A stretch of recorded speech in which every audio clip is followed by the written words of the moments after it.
Le but de cette capsule est de résumer les différentes notions vues à travers l'expérience de Frank et Hertz, étudiée dans la capsule précédente, et de résumer ainsi les différentes notions que vous devez connaître par cœur dans le cadre du programme de première.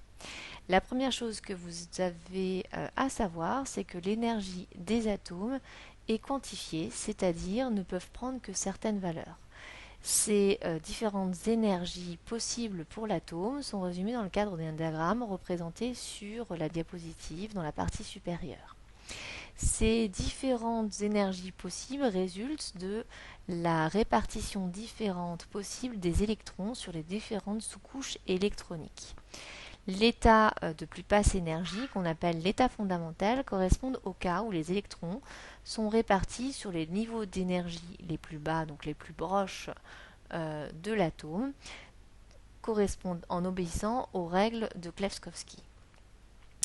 Les autres états d'énergie, qu'on appelle états excités, correspondent au cas de figure où, suite à l'interaction avec une lumière, ou suite à un choc, ou suite à une décharge électrique, les différents électrons de l'atome passent sur des sous-couches électroniques plus éloignées du noyau et arrivent alors dans des états d'énergie plus élevés. Ces états d'énergie sont moins stables, c'est pour ça qu'on parle d'états excités. Alors, les valeurs des énergies possibles prises par un atome dépendent de la nature de l'atome. Ainsi, ces énergies possibles sont différentes pour un atome d'hydrogène et pour un atome de sodium. Ainsi, connaissant les énergies possibles prises par un atome, il est possible d'identifier cet atome. Les deux notions d'autre part qu'il faut avoir retenues, c'est les phénomènes qui peuvent être mis en jeu suite à l'interaction de la matière avec la lumière. Donc ces deux phénomènes sont les phénomènes d'absorption et d'émission spontanée. Il faut savoir qu'un atome qui se trouve dans un niveau d'énergie E1 peut passer dans un niveau d'énergie E2 plus élevé en absorbant un photon d'énergie h nu ou en interagissant avec une particule véhiculant une énergie bien particulière.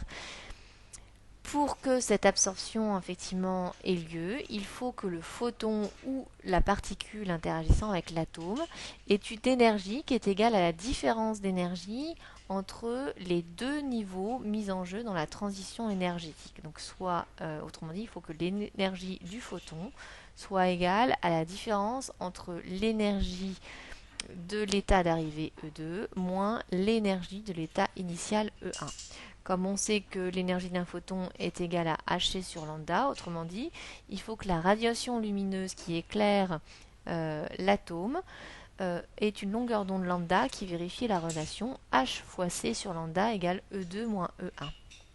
Alors ce phénomène d'absorption permet d'expliquer la présence des raies noires sur le spectre d'absorption de certains gaz lorsqu'ils sont éclairés par la lumière blanche. En effet, lorsque un gaz froid est éclairé par la lumière blanche, ce gaz froid va absorber certaines radiations lumineuses. Ces radiations en fait absorbées sont les radiations dont les longueurs d'onde véhiculent une énergie qui est égale à la différence d'énergie entre deux niveaux d'énergie possible de l'atome. Ainsi, chaque raie noire correspond au passage de l'atome d'un état E1 à un état excité d'énergie plus élevé. Un autre phénomène observable, c'est que lorsqu'un atome se trouve dans un état excité E2, il peut passer spontanément dans un niveau d'énergie plus bas E1 en émettant un photon d'énergie h nu. Mais l'énergie du photon émis est exactement égale à la différence d'énergie entre les énergies des deux états de l'atome qui sont mis en jeu dans cette transition électronique. Autrement dit, la longueur d'onde de la radiation émise suite à cette transition vérifie la relation hc sur lambda égale E2 moins E1. Ces phénomènes d'émission spontanée permettent d'expliquer les différentes raies lumineuses présentes sur le spectre d'émission d'un gaz excité par une décharge électrique. En effet, lorsque donc un gaz est soumis à une décharge électrique, Donc les atomes vont passer dans un état excité et ces atomes excités vont passer spontanément vers un niveau d'énergie plus bas et vont émettre ainsi des photons qui peuvent correspondre à l'émission d'une radiation appartenant dans le domaine du visible. Ainsi, dans le cas d'un atome d'hydrogène, la transition du niveau d'énergie E6 qui correspond à l'état excité vers l'état d'énergie E2 correspond à l'émission d'une radiation appartenant au domaine du visible, correspond à une radiation de 410 nanomètres. La transition de l'atome d'hydrogène du niveau d'énergie E5 au niveau d'énergie E2 correspond à l'émission d'un photon d'énergie ou de longueur d'onde 434 nanomètres. D'autre part, la radiation verte peut s'expliquer par la transition de l'atome d'hydrogène d'un état excité E4 vers l'état excité E2. La radiation rouge peut s'expliquer par l'émission spontanée d'un photon suite à la transition énergétique du niveau d'énergie E3 vers le niveau d'énergie E2. Alors ici, les différents photons émis suite à l'émission spontanée n'appartiennent pas nécessairement au domaine du visible. Mais dans tous les cas, en fait, les radiations qui sont émises par les différents gaz quand ils sont excités correspondent aux radiations qu'ils sont capables d'absorber. Alors, pour vous montrer un petit peu le type d'exercice qu'on va vous demander dans le cadre de ce chapitre, je vous ai mis un exemple d'application qui résume un petit peu tout ce que vous devez savoir. Donc on vous demande ici, vous avez le diagramme d'énergie de l'atome d'hydrogène, on vous demande de déterminer la longueur d'onde de la radiation émise lors de la transition entre le niveau d'énergie E4 et E2. Donc quand il s'agit bien d'une émission de lumière, puisqu'on passe d'un niveau d'énergie élevé à un niveau d'énergie plus bas. Donc le photon qui est émis suite à cette émission spontanée véhicule une énergie qui est égale à E4 moins E2. Or, on sait que le photon véhicule une énergie hc sur lambda, donc la radiation émise à l'issue de cette transition a une longueur d'onde lambda qui vérifie hc sur lambda égale E4 moins E2. Donc comme E4 ici est égal à moins 0,85 électronvolts et que E2 est égal à moins 3,39 électronvolts, en les convertissant en joules, on trouve que la longueur d'onde émise suite à cette transition est de 489 nanomètres. Donc cette transition peut être représentée par la flèche bleue que je viens de vous représenter avec ici une autre petite flèche un petit peu courbée qui représente l'émission du photon résultant de cette transition électronique.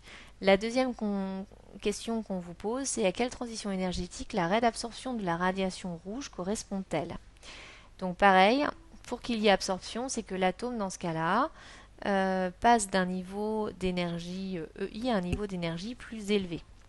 Donc pour ça, pour identifier les deux niveaux mis en jeu et pour identifier la transition énergétique, il faut d'abord calculer l'énergie véhiculée par la radiation lumineuse, sachant que l'énergie véhiculée par le photon associé à cette radiation a une énergie qui est égale à hc sur lambda. Alors, comme ici, la longueur d'onde est un nanomètre, il faut le convertir en mètres, et on trouve dans ce cas-là que l'énergie véhiculée par le photon correspondant à la radiation de longueur d'onde 656 nanomètres véhicule une énergie de 3 fois 10 puissance moins 19 joules, soit de 1,88 électronvolts, si on le convertit en électronvolts. Donc maintenant, ce qu'il faut trouver, c'est les deux niveaux d'énergie dont l'écart d'énergie est égal à 1,88 électronvolts. Donc si on regarde et si on fait le calcul, on s'aperçoit que 1,88 électronvolts correspond à la différence entre le niveau d'énergie moins 1,51 électronvolts et moins 3,39 électronvolts. Autrement dit, l'absorption en fait de la radiation rouge de longueur d'onde 656 nanomètres va être responsable du passage de l'atome de l'état d'énergie E2 vers l'état d'énergie E3. Donc maintenant, pour voir si vous avez compris, vous pouvez faire les trois exercices d'application du livre, les numéros 32, 33 et 37, page